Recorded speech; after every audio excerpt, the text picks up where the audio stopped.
नमस्कार, आपले मानवाधिकार न्यूज मध्ये मी डॉक्टर दीपेश पस्ते आपले सहर्ष स्वागत करतो। पाहूया आजच्या काही विशेष घडामोडी। गॅस तुटवड्यात काळा बाजाराचा स्फोट, वाड्यात धडक कारवाई। घरगुती गॅसचा मोठ्या प्रमाणावर काळा बाजार सुरू असल्याचा गंभीर प्रकार उघडकीस आला। राज्यस्तरीय दक्षता पथकाने गुप्त माहितीच्या आधारे केलेल्या धडक कारवाईत मोठ्या प्रमाणात बेकायदेशीर साठा जप्त करण्यात आला असून या घटनेमुळे राज्यभर खळबळ उडाली आहे। नियंत्रक शिधावाटप व संचालक नागरी पुरवठा मुंबई यांच्या मार्गदर्शनाखाली संबंधित पथकाने छापा टाकला। या कारवाई दरम्यान घरगुती गॅस सिलेंडरमधील गॅस इलेक्ट्रिक मोटरच्या सहाय्याने व्यावसायिक सिलेंडरमध्ये भरून अवाजवी दराने विक्री केली जात असल्याचे उघड झाले। तपासात 5 किलो व 14 किलो क्षमतेच्या घरगुती सिलेंडरचा गैरवापर करून मोठ्या प्रमाणावर गॅस भरून विक्री सुरू असल्याचे स्पष्ट झाले। कारवाई दरम्यान 14 किलोचे 91 तर 5 किलोचे 75 रिकामे घरगुती गॅस सिलेंडर, व्यावसायिक सिलेंडर, 3 इलेक्ट्रिक मोटर्स तसेच 6 वजन काटे असा मोठा मुद्देमाल जप्त करण्यात आला आहे। घटनास्थळी आढळून आलेले कामगार धनराज माखने, कैलास राठोड व प्रवीण पवार यांना ताब्यात घेण्यात आले। प्राथमिक चौकशीत त्यांनी देवा पवार हा बेकायदेशीर व्यवसायाचा मुख्य सूत्रधार असल्याची माहिती दिली आहे। संबंधित व्यक्ती त्यांना दरमहा सुमारे 15,000 रुपये मानधन देऊन गॅस भरण्याचे काम करून घेत असल्याचे उघड झाले। ही कारवाई मुसारणे येथील संतोष शेळके यांच्या मालकीच्या जागेत सुरू असलेल्या बेकायदेशीर गॅस व्यवसायावर करण्यात आली आहे।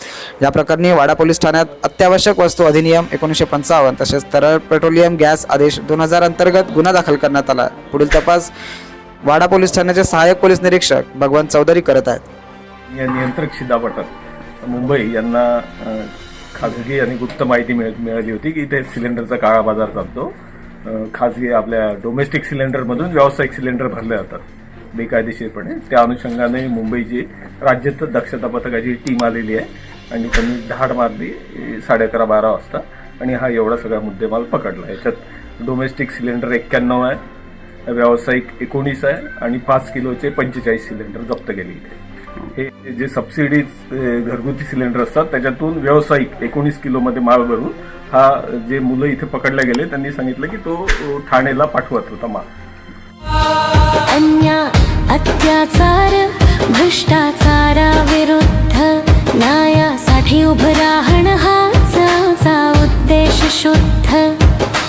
कामगारांचा हक्क, श्रमाला सन्मान, शोषणाविरुद्ध उभा निर्भीड रणसंग्राम। शिवसंविधानाची शिकवण अंगीकार, न्याय समता बंधुता हाच आमचा विचार। आपले मानवाधिकार, आपले